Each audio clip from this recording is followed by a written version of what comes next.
Good morning Vijay. ಆಗ್ಲೇ ಫೋನಲ್ಲಿ busy ಇದ್ದೆ, ನಿನ್ನ ಹತ್ರ ಮಾತಾಡಕ್ಕಾಗಿಲ್ಲ. ಮಾತಾಡೋದು ಬೇಕಾಗಿಲ್ಲ. ಯಾಕೆ? ಇಷ್ಟಕ್ಕೂ ನನ್ನ ಮುಖ ನೋಡಿದ ತಕ್ಷಣ ಮುಖ ಯಾಕೆ ಗಂಡು ಮಾಡ್ಕೊಂತೀಯ? ಆ ಕಡೆ ಮುಖ ತಿರುಗಿಸ್ತಿಯಲ್ಲ, ನನ್ನ ಮುಖ ನೋಡೋಕೆ ಅಷ್ಟೊಂದು ಭಯನಾ?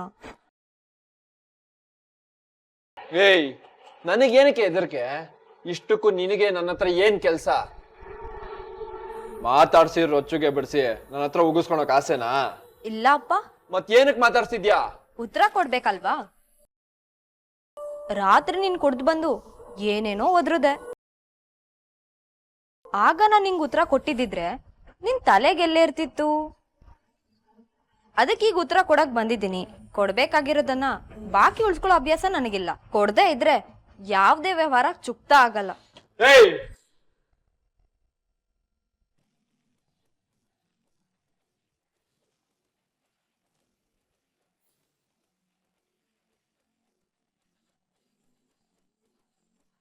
ಕದರ್ಸಿದ್ ಮಾತ್ರಕ್ಕೆ ಹೆದರ್ಕೊಂಡ್ ಕೂರೋ ಹೆಣ್ಣು ನಾನಲ್ಲ ಅಂತ ಈಗಾಗ್ಲೇ ನಿಂಗೆ ಗೊತ್ತಾಗಿದೆ.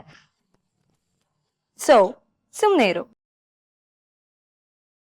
ರಾತ್ರಿ ನಿದ್ದೆ ಮಾಡ್ತಿದ್ ನನ್ ಮುಖಕ್ಕೆ ಎಂಡಾರ ಹಚ್ಚಿ ಅಮ್ಮ ಅಂತ ಎದ್ದಿದ್ದಕ್ಕೆ ಸಮಾಧಾನ ಮಾಡಕ್ ಯಾರು ಬರೋಲ್ಲ. ಬರೋಕಿದು ನಿಮ್ಮ ಅಮ್ಮನ ಮನೆ ಅಲ್ಲ ಅಂದೆ. ಸಮಾರಕ್ಕೆ ಸಿದ್ಧಳಾಗಿ ಬಂದಿರೋಳ್ಗೆ ಸಮಾಧಾನ ಯಾಕೆ ಬೇಕು ವಿಜಯ್? ಸ್ವಾಭಿಮಾನದ ಹೆಸರಿಂದ ನಿಮ್ ಮನೇಲಿ ಸೆಟಲ್ ಆಗಕ್ ಬೇರೆ ಬಂದಿದ್ದೀನಿ ಅಂತ ಹೇಳ್ದೆ. ಅದೇ ತಾನೇ ನೀನ್ ಮಾಡ್ತಾ ಇರೋದು. ಸೆಟಲ್ ಆಗ್ಬೇಕು ಅಂದ್ರೆ ನಿನ್ ಜೊತೆ ಸಂಸಾರ ಶುರು ಮಾಡ್ಬೇಕು. ಆದ್ರೆ ಅದು ನನ್ನ ಉದ್ದೇಶ ಅಲ್ಲ. ಈ ಜೀವನದಲ್ಲಿ ನೀನ್ ಸೆಟಲ್ ಆಗ್ಬಾರ್ದು, ಅದನ್ ಮಾಡಕ್ ನಾನ್ ಬಂದಿದ್ದೀನಿ. ಅಂದ್ರೆ ನರ್ಕ ತೋರಿಸ್ತೀನಿ ಅಂತ ನೆನ್ನೆ ಎಗ್ರಾಡ್ದ್ಯಲ್ಲ, ಆ ನರ್ಕ ನಾನ್ ನಿನಗ್ ತೋರಿಸ್ತೀನಿ. ನಿನ್ ಹೆಂಡತಿ ಆಗೋ ಯೋಗ್ಯತೆ ನನಗಿಲ್ಲ ಅಂದೆ. ಅದು ನನ್ಗೆ ತುಂಬಾ ಚೆನ್ನಾಗ್ ಗೊತ್ತಿದೆ. ಯಾಕಂದ್ರೆ ಯಾವ ಹೆಣ್ಣಿಗೂ ಗಂಡನಾಗೋ ಯೋಗ್ಯತೆ ನಿನಗಿಲ್ಲ. ಮತ್ಯಾಕೆ ಈ ತಾಳಿ ಎಂಟಿ ಮನೆ ಸೊಸೆ ಅನ್ನೋ ನಾಟಕ? ನೆನ್ಪಿರ್ಲಿ, ಈ ತಾಳಿ ನೀನ್ ಕಟ್ಟಿರೋದಲ್ಲ, ನಾನ್ ಕಟ್ಕೊಂಡಿರೋದು. ಇಲ್ಲಿಗ್ ಬಂದಿರೋದು ನಿನ್ ಜೊತೆ ಸಂಸಾರ ಮಾಡಿ ಹುಟ್ಟೋ ಮಕ್ಳನ್ನ ಲಾಲನೆ ಪಾಲನೆ ಮಾಡ್ಕೊಂಡಿರೋಕಲ್ಲ. ನಿನ್ನ ಋಣದಲ್ಲಿ ಬದುಕ್ಬೇಕಂತನೂ ಅಲ್ಲ. ಹೆಣ್ಣಿನ ಬದುಕನ್ನ ಕೇವಲವಾಗಿ ನೋಡ್ತಿರೋ ನಿನಗೆ ತಕ್ಕ ಪಾಠ ಕಲ್ಸಕ್ಕೆ.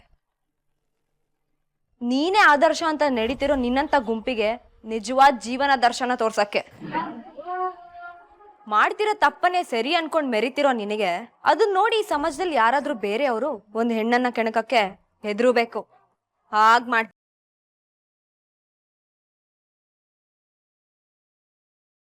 ಕನ್ಸ್ಕಂತ ಇದ್ಯಾ? ಖಡಕ್ಕಾಗಿ ಹೇಳ್ತಾ ಇದ್ದೀನಿ.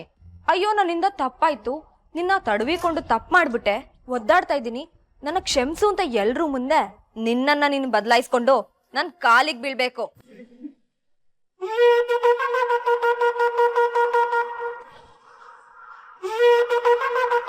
ಆ ಕ್ಷಣ ತನಕ ನಾನ್ ಇಲ್ಲೇ ಇದೇ ಮನೇಲೆ ನಿನ್ ತಾಳಿ ಕಡ್ದೇ ಇದ್ರು ನಿನ್ ಹೆಂಡತಿ ಆಗಿದ್ದು ನರ್ಕ ತೋರಿಸ್ತೀನಿ.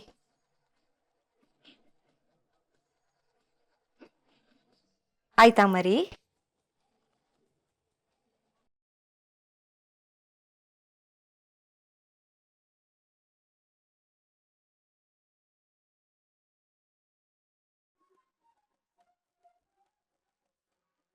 ದೇವ್ರಾಡ್ಸ್ತಿರೋ ಈ ಆಟದಲ್ಲಿ ಮುಂದೇನಾಗ್ಬೋದು ಅಂತ ಹೇಳ್ತೀಯ ದಿವ್ಯಾ? ದೇವ್ರಾಡಿಸ್ತಿರೋ ಆಟನಾ ಅಥವಾ ಗೀತ ನಡೆಸ್ತಿರೋ ಆಟನಾ ಮೊದಲು ಡಿಸೈಡ್ ಆಗ್ಬೇಕು. ಇದು ನಡೆಸ್ತಿರೋ ಆಟ ಅಲ್ಲ, ನಡೀತಿರೋ ಜೀವನ ಅನ್ನೋದನ್ನ ಮೊದ್ಲು ಅರ್ಥ ಮಾಡ್ಕೊಳ್ರೆ. ಆದ್ರೆ ನನ್ಗೆ ಅವಳ ಮುಂದಿನ ಜೀವನ ಕಾಣಿಸ್ತಿರೋದು ಮಹಾಯುದ್ಧ. ಆ ಯುದ್ಧದಲ್ಲಿ ಗೀತನ್ ಪರವಾಗಿ ಹೋರಾಡ್ಬೇಕಾಗಿರೋದು ಗೀತಾ ಒಬ್ಳೆ ಆದ್ರೂ ವಿಜಯ್ ಮನೆಗೆ ಹೋಗಿ ಧೈರ್ಯವಾಗಿ ಸೇರಿದ್ಲು ತಾನೆ. ಅದ್ರಿಂದ ಮಂತ್ರಿ ಮನೆ ಸೊಸೆ ಅಂತ ಅನ್ನಿಸ್ಕೊಂಡಿದ್ದಾಳೆ ತಾನೆ. ಅಂದ್ಮೇಲೆ ಗೀತಾ ಯುದ್ಧ ಗೆದ್ದಂಗೆ ಅಂತ ನೀನ್ ಅನ್ಕೊಬಹುದು ಶರಣ್ಯ. ಆದ್ರೆ ವಿಜಯ್ ಮತ್ತೆ ಅವ್ರ ಮನೆ ಕಡೆಯವರು ಅಷ್ಟು ಬೇಗ ಸೋಲೊಪ್ಕೊಂತಾರೆ ಅಂತ್ಯಾ? ಅಷ್ಟು ಜನರ ಮಧ್ಯೆ ಈಗ ಮಧ್ಯೆ ಸಿಕ್ಕಾಕೊಂಡಿರೋದು ಗೀತಾ. ಅವರು ಯಾವಾಗ ಏನ್ ಬೇಕಾದ್ರೂ ಮಾಡ್ಬೋದು. ಹಾಗಾದ್ರೆ ಅವಳ ಸ್ಥಿತಿ ಏನನ್ನೋದು ಅವಳ ಕಾಲೇಜ್ ಬಂದ್ಮೇಲೆ ಗೊತ್ತಾಗುತ್ತೆ. ವಿಜಯನ ಹೆಂಡತಿ ಆದ್ಮೇಲೆ ಅವಳು ಕಾಲೇಜ್ ಬರ್ತಾಳೆ ಅಂತೀಯಾ? ಯಾಕೆ ಬರಲ್ಲ? ಅವಳ ಜೀವನದಲ್ಲಿ ಅವಳಿಗೆ ಎಲ್ಲಕ್ಕಿಂತ ಮುಖ್ಯವಾಗಿದ್ದು ಓದು. ಅದನ್ನ ಅವಳು ಅರ್ಧಕ್ಕೆ ಬಿಡಲ್ಲ. ಹಾಗಾದ್ರೆ ಗಂಡ ಹೆಂಡತಿ ಇಬ್ರು ಕಾಲೇಜಿಗೆ ಬರ್ತಾರೆ ಅಂತ್ಯಾ? ಇವತ್ತು ಹೇಗಿದ್ರು ಕಾಲೇಜಿಗೆ ರಜಾ ಇದೆ, ನಾಳೆ ಏನಾಗುತ್ತೆ ಅನ್ನೋದು ಗೊತ್ತಾಗುತ್ತೆ. ನನ್ಗೇನು ಗೀತಾ ಕಾಲೇಜ್ ಬರಲ್ಲ ಅನ್ಸುತ್ತೆ ಕಣ. ಇವತ್ತು ಅವ್ರ ಮನೇಲಿ ಖಂಡಿತ ರಂಪರಾಮಾಯಣ ಆಗುತ್ತೆ ಕಣ. ನೋಡ್ತಾ ಇರು, ನಾಳೆ ನಮ್ ಕಣ್ಮುಂದೆ ಕಾಣಿಸೋದು ಬೇರೆದೇ ಕತೆ ಕಣ. ಒಂದು ಪಕ್ಷ ಗೀತನ್ನಾದ್ರೂ ಸಹಿಸ್ಕೋಬಹುದು ತಂಗೆವಾ, ಅವಳ ಅಪ್ಪನಲ್ಲ. ಅವನು ಬೀಗ್ರೆ ಅಂತ ಕರೆಯುವಾಗ ಇಷ್ಟು ದೊಡ್ಡ ಬೀಗ ತಗೊಂಡು ಅವನ ತಲೆಗೊಡಿನ ಅಂತ ಅನ್ಸುತ್ತೆ ನನಗೆ. ತಂಗೆವ ಇನ್ನು ಮುಂದಕ್ಕೆ ಅವನ ಫೋನ್ ಕಾಲನ್ನು ನಾನು ಯಾವುದೇ ಕಾರಣಕ್ಕೂ ರಿಸೀವ್ ಮಾಡೋದಿಲ್ಲ. ಇದು ನನ್ನ ಶಾಶ್ವತ ಶಪಥಂ. ಮೇಡಮ್ ಮೇಡಮ್ ಅದೇ ಯಾರು ನನ್ನ ಶಪಥಂಗೆ ಮೇಡಮ್ ಅಂತ ಪ್ರಾಸ ಕೂಡಿಸ್ತಾ ಇರೋದು? ನಾನ್ ಸರ್ ಮೇಘದೂತ ಸಿಲ್ಕ್ ಸೆಂಟರ್ ಇಂದ ಪಣಿಕರ್ ಅಂತ. ಮೇಘದೂತ? ಜಸ್ಟ್ ಎ ಮಿನಿಟ್, ಬಂದೆ. ಯಾರು ಬೇಕಿತ್ತು? ಮೇಡಮ್ ಬೇಕಿತ್ತು. ಮೇಡಮ್? Just a minute. ತಂಗಿಯವ್ವ, ಏನು ಇಷ್ಟೊಂದು ಬಟ್ಟೆ? ಮಗನ ಮದುವೆ ಅಂತ ಆರ್ಡರ್ ಮಾಡಿದ್ದ, ಕ್ಯಾನ್ಸಲ್ ಆಗೋಯ್ತಲ್ಲ. ಇದನ್ನು ಕ್ಯಾನ್ಸಲ್ ಮಾಡು. ಏನು ಮಾಡ್ತೆ ಇಷ್ಟನ್ನ? ಆರ್ಡರ್ ಮಾಡಿದ್ರೆ ಅಲ್ವಾ ಕ್ಯಾನ್ಸಲ್ ಮಾಡೋದಕ್ಕೆ? Complicated dialogue. Follow me.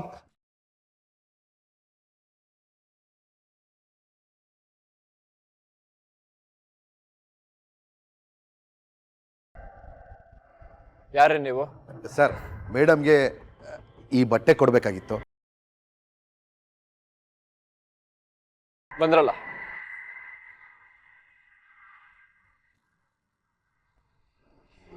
ನಾವ್ ಯಾವ್ದು ಆರ್ಡರ್ ಮಾಡಿರ್ಲಿಲ್ವಲ್ಲ. ಹೌದು, ನೀವು ಆ ಮೇಡಮ್ ಅಲ್ವಲ್ಲ? ರೀ ಮೇಘದೂತ, ಈ ಮನೆಗಿರೋರು ಇವರೊಬ್ಬರೇ ಮೇಡಮು. ಅವರೇ ಇಲ್ಲ ಅಂತಿರೋವಾಗ ಇನ್ಯಾವ ಮೇಡಮ್ ರೀ ಆರ್ಡರ್ ಮಾಡೋಕ್ಕೆ ಸಾಧ್ಯ? ಹಳೆ ಅತ್ತೆ ಜೊತೆ ಹೊಸ ಸೊಸೆ ಕೂಡ ಮೇಡಮ್ ಅನ್ಸ್ಕೋತಾರಲ್ವಾ ಸರ್? ರಿಯಲಿ? ಈ ಮಾತನ್ನು ಯಾರು ಅಂದವರು? ನಾನೇ.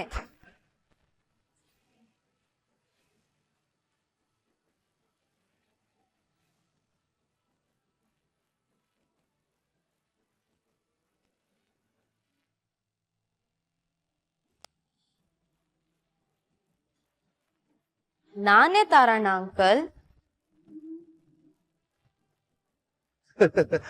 ಇವ್ರೆ ನಮ್ಮ ಅಂಗಡಿಲಿ ಬಂದು ಶಾಪಿಂಗ್ ಮಾಡಿದ್ರು. ನಾವೇ ಡೋರ್ ಡೆಲಿವರಿ ಕೊಡ್ತೀವಿ ಅಂತ ಹೇಳಿದ್ವಿ. ತಗೊಳ್ಳಿ ಮೇಡಮ್.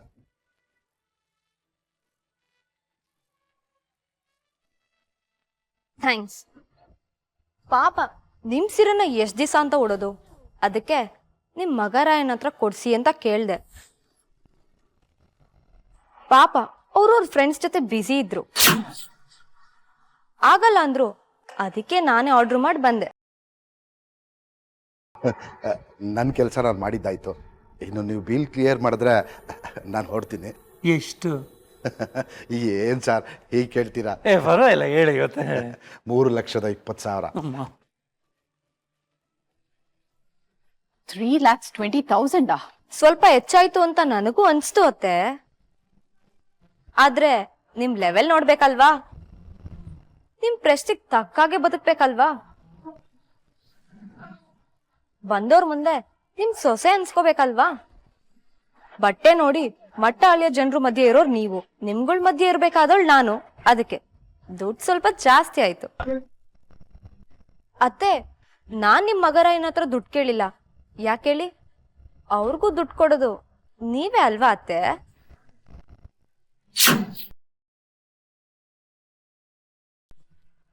ಥ್ಯಾಂಕ್ಸ್ ಅಣ್ಣ.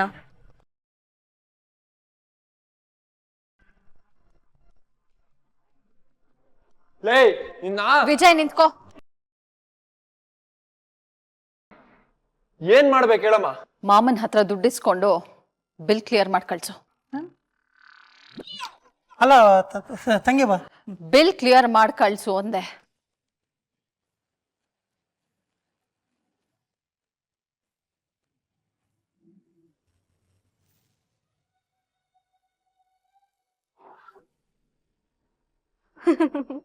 ಏನೇ ನೀನು ಆರಾಮಾಗಿ ನಗ್ತಿದೀಯಾ?